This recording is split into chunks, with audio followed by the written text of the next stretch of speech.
आइए इस एपिसोड में हम उन तमाम बच्चे जो मेरे पास आए कि मैम हमको कंपटीशन क्लियर करना है और कैसे करते हैं इसके बारे में गाइड करिए। तो इसमें हम आपको बताते हैं कि एक जनरल तरीके से कंसेप्ट में आपको अपनी कॉम्पिटिशन्स की कैसे तैयारी करनी चाहिए। हर एक टेक्निकली कैसे तैयारी करेंगे वो अलग बात है, लेकिन आपको अपना मन कैसे बनाना चाहिए कि आप क्लियर कर जाएं।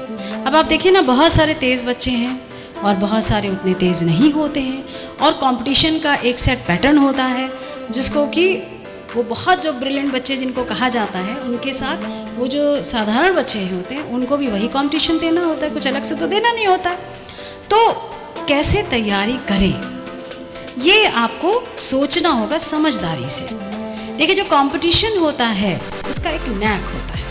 वैसे तो जो स्टूडेंट्स आते हैं उनको हम प्रैक्टिस कराते हैं, वो बात अलग है, लेकिन आप एक बात ज़रूर समझ लीजिए कि अगर आपको लगता है कि मैं तो बहुत अच्छा पढ़ाई में नहीं हूँ या मेरा तो बहुत तेज़ नहीं हूँ, तो ये बात दिमाग में बैठा लीजिए और आप कोई भी सर्वे या वो सब उठा के देख लीजिए कि जो बच्चे कॉम्पिटिशन्स क्लियर करते हैं ज़्यादातर वो बहुत टॉप क्लास के स्टूडेंट्स नहीं होते, एवरेज ही बच्चे होते हैं जो बहुत हाईली कॉम्पिटिटिव जो कॉम्पिटिशन्स हैं उसको बड़ी ही सहजता से क्लियर कर लेते हैं। सहजता से तो हम कह दे रहे हैं, लेकिन मेहनत करनी होती है। तो आप किस प्रकार से अपने को तैयार करेंगे इस कंपटीशन को क्लियर करना। हमेशा ध्यान रखिए कि जब आप बैठेंगे आपके संग वो तमाम सारे लोग बैठेंगे जो कि उस चीज़ में दक्ष हैं जिसमें आप दक्ष नहीं हैं, तो आपको उसमें दक्षता प्राप्त करनी है।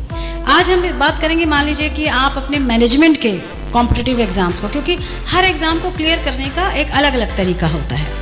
इसमें हम आपको बताएंगे कि जो मान लीजिए कंपटीशन जो है मैनेजमेंट से जो कोर्सेज़ हैं MBA वगैरह, जब आप उसके लिए और उससे उसी की तरीके के जो दूसरे भी कॉम्पिटिशन्स होते हैं लाइक बैंक के क्लरिकल एग्ज़ाम्स हैं या PO के एग्ज़ाम्स हैं या बहुत सारे जो नामी ग्रामी बैंक्स हैं उनके कॉम्पिटिशन्स होते हैं, वो कुल मिला के इसी पैटर्न के होते हैं कि जो मैनेजमेंट के MBA के लेवल के जो कॉम्पिटिशन्स होते हैं उनकी तैयारी।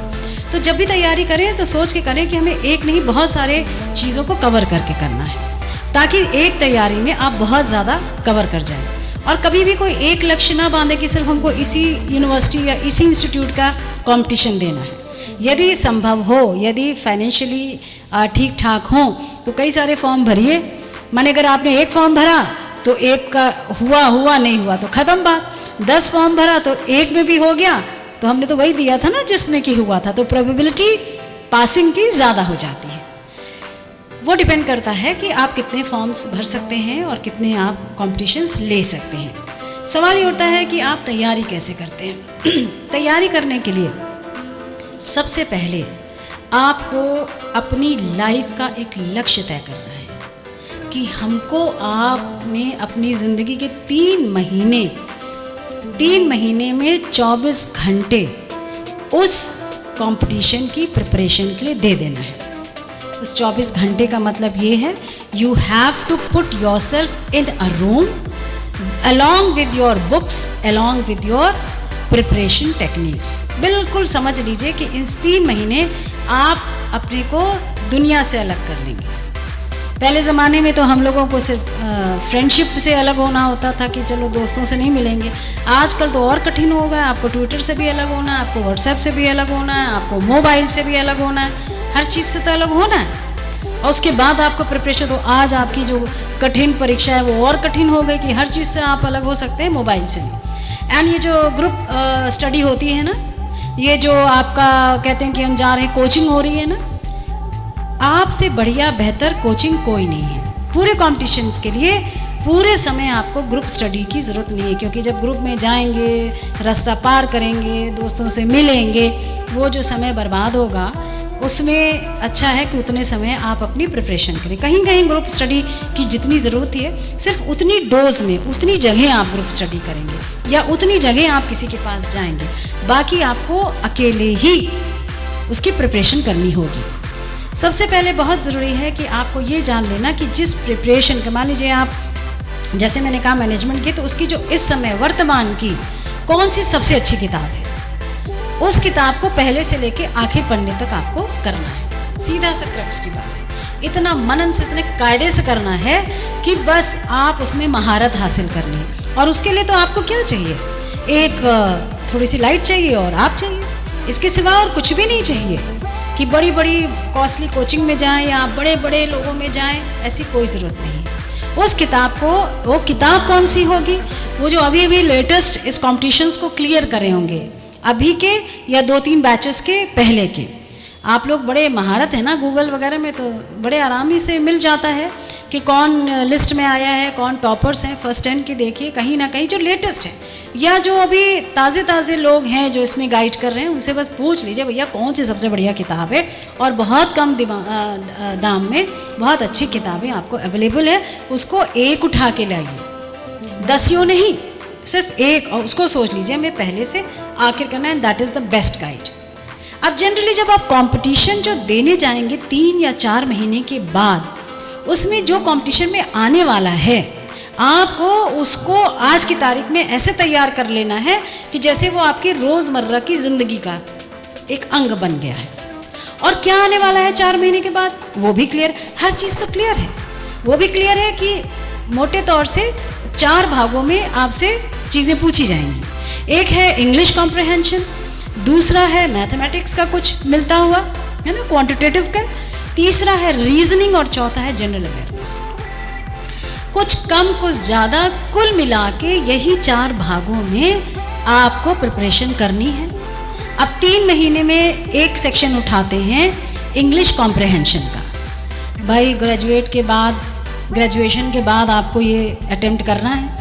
अब इंग्लिश अच्छी नहीं है तो जाहिर सी बात है एकदम से वो तो है नहीं कि कोई बटन दबाया और हम अंग्रेजी बोलने लगे, है ना। और अगर बहुत अच्छी है तो बहुत अच्छी बात है, तब तो कोई दिक्कत ही नहीं है। लेकिन दिक्कत तब है ना कि जब हमको इंग्लिश कॉम्प्रिहेंशन अपने लिए तैयार करना है। और किसके लिए तैयार करना है, जो कि एक बार में पढ़ के उसको अटेम्प्ट कर ले। तो यहाँ पर इसको कहते हैं मेहनत। मेहनत का मतलब ये नहीं है कि रोज चल के हम 4 किलोमीटर जा रहे हैं और अपने दोस्तों से डिस्कस कर रहे हैं अरे इंग्लिश कॉम्प्रिहेंशन कैसे होगा ना। आपको यहाँ मेहनत करनी, कैसे करेंगे। आपने एक सैम्पल बुक समझ लीजिए कोई जीमैट की उठाई, उसमें से आपने इंग्लिश कॉम्प्रिहेंशन का उठाया चैप्टर, जो पहला देखा उसमें होता है कि इतना आपको पढ़ना है और इतने मिनट के अंदर आपको आंसर करना है। बिल्कुल घबराइएगा नहीं, आप उसको पढ़िए आराम से और फिर क्वेश्चंस देखिए और उसको आंसर करिए। अगर उसकी टाइम लिमिट 30 मिनट है तो हो सकता है पहली बार जब आप उसको पढ़ेंगे तो आप उसको 1 घंटे में कर पाएँ, 45 मिनट में कर पाएँ, कोई बात नहीं। जब आप उसको कर लें, उसको बंद करें, उसको फिर से अटेम्प्ट करें। जब दोबारा करेंगे तो जाहिर सी बात है कि आप पहले कर चुके हैं, तो उसी को आपको करने में यदि आपको 45 मिनट लगा होगा तो शायद सेकंड टाइम में आपको 40 मिनट या 35 मिनट लगे, कोई बात नहीं। उसको फिर से बंद करिए, थोड़ा फ्रेश होइए और उसी को आप दोबारा करेंगे। और इस बार वो 30 मिनट के नहीं, आप 25 मिनट में कर पाएंगे। इस बात की प्रैक्टिस के समय ध्यान रहे कि ये नहीं कि स्किप कर करके, वो जो पूरे पैराग्राफ्स हैं आपको पूरा ध्यान से उसी तरह से पढ़ना है। पढ़ने का तरीका ये है कि पूरा सर ऐसे ऐसे नहीं करके करते, you have to move your eyeballs. Practice कराने का ढंग, थोड़ी छोटी तकनीकें हैं, उसके लिए तो आपको मेरे पास आना ही पड़ेगा, लेकिन आप अपनी तरफ से इतनी मेहनत तो कर ही सकते हैं। अब जब आप इसको कर ले जाएंगे तब आप देखेंगे कि हम इस इंग्लिश कॉम्प्रिहेंशन को अब तो 20 मिनट में कर पा रहे हैं, 25 मिनट में कर पा रहे हैं।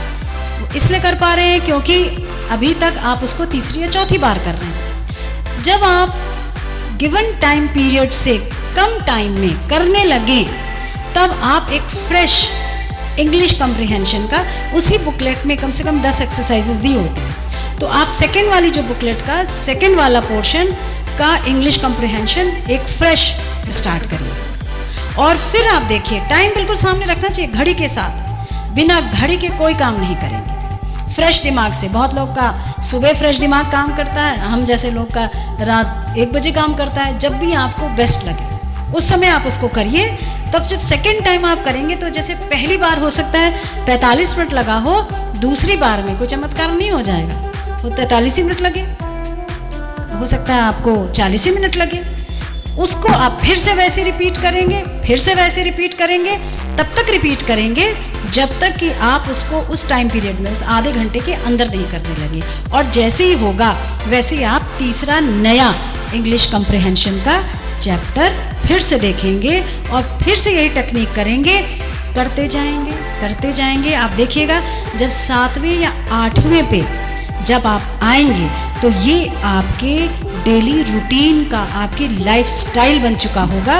और तब आप जब पहली बार आप किसी नए चैप्टर को करें इंग्लिश कॉम्प्रिहेंशन का और वो उसी टाइम लिमिट के पास आ जाए, तब आप समझिए कि अब आप का लेवल इंग्लिश कॉम्प्रिहेंशन के लिए, कंपटीशन के लिए तैयार हो चुका है। 10 कर लिया उस बुकलेट के, 10 कर लिया, उसके बाद क्या हम महारत हो गए, हम एक्सपर्ट हो गए ना।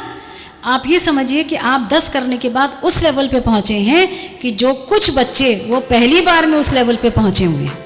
आपको तो उनसे आगे जाना है, आपको तो अपनी कंपटीशन क्लियर करना है। तो क्या करेंगे, जीमैट ही बदलेंगे, दूसरी लाएंगे। बाजार में 50 अवेलेबल है, दूसरी लाएंगे, उसके संग ये करेंगे। और जब धीरे धीरे इसका चस्का लगेगा, व्हाट्सएप छोड़िए, इंस्टाग्राम छोड़िए, इन सब का चस्का तो बहुत साधारण चस्का है।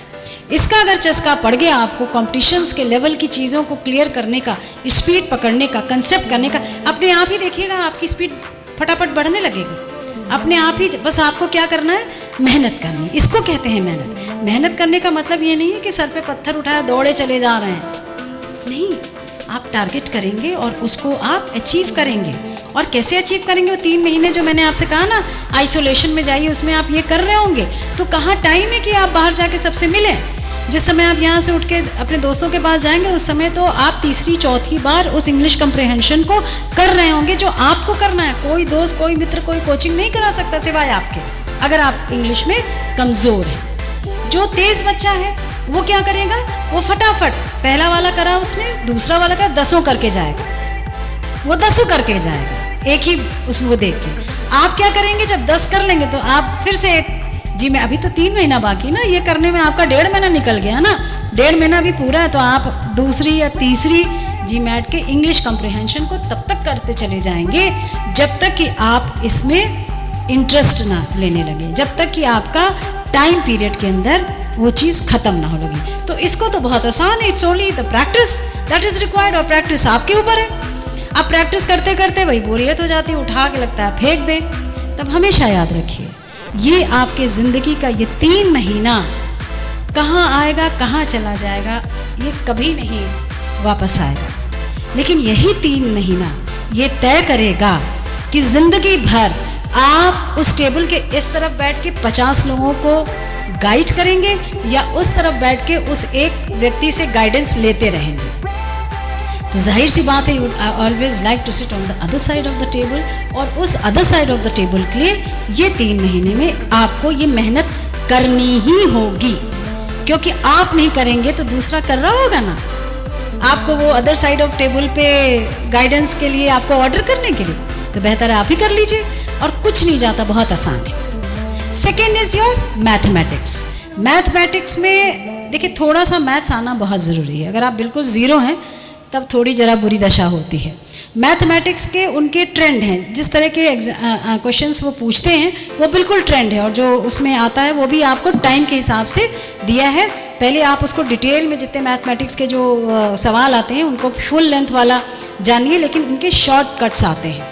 वो आपको, वहाँ पर आपको थोड़ी कोचिंग की ज़रूरत, वहाँ पर आपको किसी एक्सपर्ट की ज़रूरत पड़ेगी कि जो आपको बता पाए कि हाँ अगर टाइम एंड डिस्टेंस का है तो पूरे में ऐसे जाता है, लेकिन शॉर्टकट इसका होता है। वहाँ ही सबसे ज़्यादा कमाल हो जाता है उन बच्चों के लिए जिनकी मैथ्स बहुत तेज़ होती है। फिर उनको बीट करने के लिए तो बहुत मेहनत करनी पड़ेगी, या आपको अपने मैथ्स के टर्म्स के लिए उसमें तो कितनी जल्दी आप लगा पाएँ, जितनी जल्दी आपको शॉर्टकट्स आते हो, जितनी जल्दी आप उनको कर पाएँ। तो मैथमेटिक्स के लिए प्रैक्टिस के पहले बहुत ज़्यादा ज़रूरी। इंग्लिश में तो सीधे प्रैक्टिस शुरू हो गई, यहाँ पर है कंसेप्ट क्लियर करना बहुत ज़रूरी है। उसके लिए आपको, अगर आपकी खुद की मैथ्स अच्छी नहीं है तो आपको कम से कम एक एक्सपर्ट गाइडेंस के लिए, या कोई भी जो आपको उसमें बता पाए, उसको जानने के बाद वो ट्रेंड वो सेम है, जिस तरह के क्वेश्चंस आते हैं वो लगभग उतने ही आते हैं जो कि आपको उसमें कंपटीशन बुक में पड़ेगा। और वही है कि पहले आप उस वाली एक बुकलेट से करिए, दूसरी बुकलेट से करिए, तीसरी बुकलेट से करिए, फिर आपको चस्का चढ़ जाए तो जितनी बुकलेट से करिए। तो मैथमेटिक्स करने के लिए अलग से बात करना कमेंट बॉक्स पे आप डाल सकते हैं कि कहाँ पर आपको दिक्कतें आती हैं, और टाइम शेड्यूल के अंदर उसको करना बहुत ज़रूरी है, और उसका भी करने का एक टेक्निक है। अभी हम आपको सिर्फ साधारण तरीके से बता रहे हैं कि आप प्रिपरेशन कैसे करेंगे, एक एक क्वेश्चन कैसे प्रिपेयर करेंगे, उसके लिए तो एक अलग सीरीज होगी। फिलहाल मैथ्स के लिए जान लीजिए कि टाइम है और उसके जो क्वेश्चंस हैं, आप देखेंगे सेट पैटर्न के क्वेश्चंस आते हैं, वो आपको उसकी टेक्निक जान के उसको आपको समय के अंदर करना होगा, और कई सारी एक्सरसाइजेस चैप्टर्स करके ही आप जाएंगे। तीसरा होता है रीजनिंग। जैसे इंग्लिश में आपको प्रैक्टिस करा था इंग्लिश कॉम्प्रिहेंशन में, ठीक उसी तरह से रीजनिंग के सवालों को आप करेंगे। उसका एक ही तरीका है, अगर वो उसमें 10 रीजनिंग के सवाल पूछते हैं, आप घर से ही इन किताबों के माध्यम से 100, 200, 500 जितना आप कर सकते हो रीजनिंग करके जाइए। एग्जामिनर भी कितनी रीजनिंग पूछ लेगा भाई, उसी में से कहीं से पूछेगा, तो मिलता जुलता कुछ होगा। मान लीजिए आप घर से करके गए A = B, B = C, therefore A = C। बहुत चेंज कर देगा एग्जामिनर, तो क्या कहेगा A = B, B = C, C = 2, इसलिए A = D। तो इतनी रीजनिंग आप तब कर पाएंगे जब आप इसी तरह से प्रैक्टिस, तो दो चीज़ें तो प्रैक्टिस से निकल गई। जितनी ज़्यादा कर लीजिएगा उसी से मिलता जुलता कुछ आ जाएगा उसी में। प्रैक्टिस के लिए गाइडेंस के साथ प्रैक्टिस क्या करेंगे, मैथ्स का। और चौथा तो कोई दिक्कत ही नहीं, टाइम की उसमें दिक्कत नहीं पड़ती है, उसमें जनरल अवेयरनेस है। देखिए जनरल नॉलेज नहीं, जनरल अवेयरनेस है। उसके लिए भी आप ध्यान रखिए कि जो पेपर आपको बंटने वाला है वो कम से कम 1 महीने पहले तो बन ही गया होगा, क्योंकि लाखों बच्चे अटेम्प्ट करते हैं। तो क्वेश्चन पेपर में जो क्वेश्चंस आएंगे वो 1 महीने पहले वाले की जो करंट वाली बात है वही पूछी गई होगी, उसके बाद तो छपने चला गया होगा ना पेपर। तो 1 महीने तक के पहले जो भी चीज़ें कम से कम ज़रूरी होंगी वो पूछी जाएंगी। हाँ, अगर आप जब इंटरव्यू देने जाएंगे, इसको क्लियर कर जाएंगे, तब तो जो सुबह का जो लेटेस्ट पेपर का जो 1 घंटे पहले की न्यूज़ है वो भी जान के जाएंगे। यहाँ तो रिटन टेस्ट है, यहाँ तो पेपर बन चुका है। तो इस प्रकार से जनरल अवेयरनेस के लिए आप अपना शौक पूरा कर सकते हैं। उस समय अपना मोबाइल ऑन कर लीजिए, देख लीजिए कि क्या चल रहा है, क्या जनरल अवेयरनेस है। और आपसे बेहतर जनरल अवेयरनेस तो हम लोग तक नहीं जानते, आपको बहुत अवेयर है, बहुत चीज़ें देखते हैं, लेकिन इधर उधर वो सोप और सीरीज़ देखने के बजाय आप सारी वो चीज़ें देखिए जिससे आपकी नॉलेज बढ़े। और मेरा ये पर्सनल एक्सपीरियंस है, जो कॉम्पिटिशन्स की जो किताबें आती हैं, जो जनरल अवेयरनेस की किताबें आती हैं, they are doing wonderful work. क्योंकि जो चीज़ें जाननी जरूरती है उसको वो बड़े अच्छे से, मैं किसी का नाम इसमें ना लेके, आप लोग खुद ही जानते हैं कि प्रतियोगिता के लिए जो भी कुछ मैगजीन्स आती हैं उसको आप एक जगह आपको मिल जाएगा। तो कुछ 1 घंटा आप उसको रोज़ देख लीजिए 3 महीने तक, तो आपको सारी जनरल अवेयरनेस उसमें पता चल जाएगी। अब ये 4 खंड हैं, चारों खंड को आपने अलग अलग प्रिपेयर कर लिया 1 या 1.5 महीने के अंदर। 1.5 महीने के बाद आपने देखा कि आप सेट हो चुके हैं चारों खंड को करने के लिए। तो अब क्या करेंगे, वही पहली वाली उठाएंगे और उसको रखेंगे सामने, और फिर जो भी टोटल जैसे एग्जाम देने बैठते हैं ना वैसे बैठ जाएंगे, और 1 करा, दूसरा करा, तीसरा करा, चौथा करा, 1 सेट हो गया, हटा दिया। अगर वो टाइम में नहीं आए तो पूरा सेट चारों का एक साथ आप फिर करेंगे, जब तक कि आप टाइम लिमिट में ना कर सकें। और ये वो सब कर चुके हैं जो आप अलग अलग अभी तक कर रहे हैं, उसको आप उसी पुरानी को उठाएंगे। फिर आप सेकंड वाला सेट जो है, जो चारों से मिलके है, उसको करेंगे, टाइम लिमिट में नहीं आए तो दोबारा करेंगे, तिबारा करेंगे। और धीरे धीरे धीरे आप देखते जाएंगे कि जब आप कई सारे इस तरह से शेड्यूल मॉड्यूल्स जब पूरे करेंगे तो आप टाइम में आना शुरू हो जाएंगे। जैसे ही आप टाइम में आना शुरू हो जाएंगे, आप एक नया सेट जीमैट का लेंगे, उसको हटाएंगे, और जब नया वाला आप खोलेंगे और तब आप देखेंगे कि अब तो आप टाइम के हिसाब से चारों चीज़ें करने लगे हैं। You are all set for going for your competition.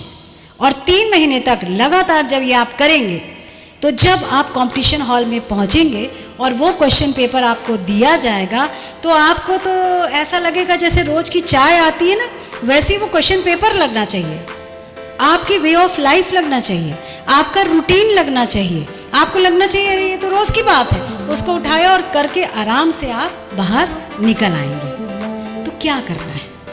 एक लक्ष्य साधना है। क्या करना है? मेहनत करनी है। क्या करना है? अपनी ज़िंदगी का वो सबसे महत्वपूर्ण समय आपको खुद सोचना है। कोई आपको नहीं बता पाएगा कि आपको लाइफ में क्या करना है, क्या बनना है। अगर ये 3 महीने आपने वेस्ट कर दिए तो जहाँ आप एंजॉय करने जा रहे हैं, आप वहीं जाते रह जाएंगे और लास्ट में आप सोचेंगे कि कुछ नहीं कर पाएंगे। और अगर आपने साध लिया, क्लियर कर लिया, तो बहुत अच्छी बात है। हो सकता है आप बहुत अच्छे से करें, हो सकता है आप पूरी शिद्दत से करें, हो सकता है, मेरा ये वादा है कि आप उसको क्लियर कर ले जाएंगे। इतनी मेहनत के बाद 1% नहीं भी क्लियर करें, मैं उन बच्चों से कह रही हूँ जो ईमानदारी से इसको करे होंगे, तो बिल्कुल भी परेशान नहीं होइएगा, क्योंकि there is always a second attempt. फिर से आएंगे, फिर से उसी तरह मेहनत करके देंगे। होता है बहुत अच्छी बात है, नहीं होता इसके माने कुछ और बहुत अच्छा आपके लिए रखा हुआ है। ये उन सिर्फ बच्चों की बात है जो बहुत ही ईमानदारी से तैयारी नहीं करें और सोचें अरे भाई हमारे लिए तो बहुत कुछ अच्छा रखा है। तैयारी तो करो पहले, और नहीं तो जो कुछ है वो डेस्टिन्ड है, आपके भाग्य में बहुत कुछ अच्छा लिखा है। हमारे हाथ में सिर्फ हमारे कर्म है, और कर्म एक स्टूडेंट लाइफ में सिवाय मेहनत के और कुछ नहीं, सिवाय लक्ष्य साधना और लक्ष्य भेदना, इसके सिवाय स्टूडेंट लाइफ में कुछ नहीं होता। इसलिए जैसे अर्जुन ने उस चिड़िया की आंख भेदी थी, आप भी जितने कॉम्पिटिशन्स आए सबको भेद डालिए। सिर्फ लक्ष्य साधना सीखिए, लक्ष्य भेद पाएंगे। उसके बीच में उसने कितनी प्रैक्टिस करी होगी ना, उसके साथ कितने एक्सीलेंट कॉम्पिटिटर्स होंगे ना, तो आप भी उतनी ही प्रैक्टिस करके जाएंगे बिना टाइम वेस्ट करे, और आप उसको ज़रूर क्लियर कर पाएंगे, ऐसा मुझे विश्वास है। नहीं भी कर पाएंगे तो और बहुत कुछ, तू नहीं और सही, और नहीं और सही, जो कुछ होगा बहुत अच्छा होगा। अपनी मेहनत पे कभी भी कॉम्प्रोमाइज़ मत करिएगा। Take care and best of luck.